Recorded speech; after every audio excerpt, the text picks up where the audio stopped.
ولمن خاف مقام ربه جنتان فبأي آلاء ربكما تكذبان ذواتا أفنان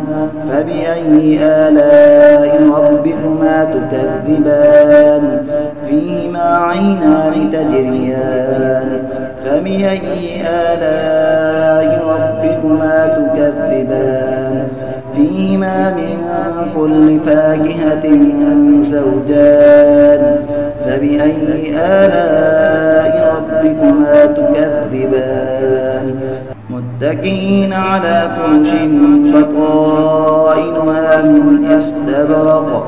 وجنى الجنتين دان فبأي آلاء ربكما تكذبان فيهن قاصرات الطرف لم يطمثهن إنس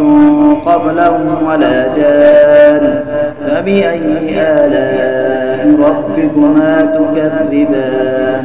كأنهن الياقوت والمرجان فبأي آلاء